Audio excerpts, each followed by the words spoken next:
কম নে ইমান মুখবোৰ দেখিতো আজি ভাল খবৰে যেন লাগি আছে হয় নে নহয় হেকানে মোৰ লগত একেলগে কব ভাৰত মাতা কি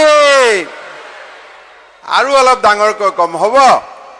ভাৰত মাতা কি এতিয়া লাগিছে ভাল ভাল খবৰ আজি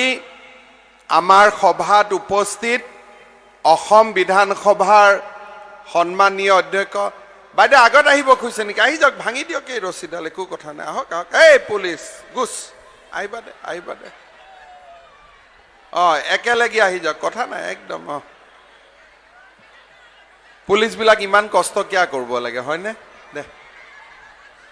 দে দে ততিৱা খালি বহা মানুহখিনিক দিগদাৰী নকৰবি হ'ব ঠিক আছে পুলিচ কেজনে অলপ শান্তি ল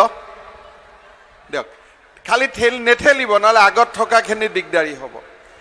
অসম বিধানসভাৰ সন্মানীয় অধ্যক্ষ বিশ্বজিৎ দৈমাৰী ডাঙৰীয়া মঙলদৈ লোকসভা সমষ্টিৰ সাংসদ দিলীপ শইকীয়া ডাঙৰীয়া বিটিআৰৰ মুৰব্বী প্ৰমোদ বড়ো ডাঙৰীয়া মোৰ সতীৰ্থ মন্ত্ৰী ৰণোজ পেগু ডাঙৰীয়া অশোক সিংঘাল ডাঙৰীয়া কেশৱ মহন্ত ডাঙৰীয়া সঞ্জয় কিষাণ ডাঙৰীয়া জয়ন্ত মল্ল বৰুৱা ডাঙৰীয়া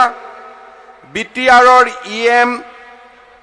অৰূপ দে ডাঙৰীয়া ধৰ্মনাৰায়ণ দাস ডাঙৰীয়া সঞ্জয় তাঁতী ডাঙৰীয়া দিগন্ত বৰুৱা ডাঙৰীয়া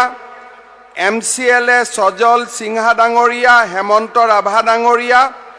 ৰাজ্যসভাৰ প্ৰাক্তন সদস্য সেন্টিয়াছ কুজুৰ ডাঙৰীয়া কোচ ৰাজবংশী ডেভেলপমেণ্ট কাউন্সিলৰ চেয়াৰমেন প্ৰণৱ নাৰায়ণ দেৱ ডাঙৰীয়া উপস্থিত আমাৰ চৰকাৰী বিষয়াসকল গুৰুজ্যোতি দাস ডাঙৰীয়া দিলীপ বড়ো ডাঙৰীয়াকে আদি কৰি মঞ্চত উপবিষ্ট বিশিষ্ট ব্যক্তিসকল আই মাতৃসকল আৰু যুৱক যুৱতী বন্ধু বান্ধৱীসকল মই আপোনালোকক দুটা বিষয়ৰ ওপৰত অলপমান কম এটা হ'ল টংলাৰ কাৰণে আমি কি কৰিব বিচাৰিছো আপোনালোকৰ মনত আছে ইলেকশ্যনৰ আগতে ইয়াতে ময়ো পদযাত্ৰা কৰিছিলো বিশ্বজিৎ দৈমাৰী ডাঙৰীয়াক আপোনালোকে ইমান ভোটত জিকাই পঠাইছিলে এতিয়া আকৌ লোকসভা আহিছে আকৌ ভোট দিব লাগিব সেই কাৰণে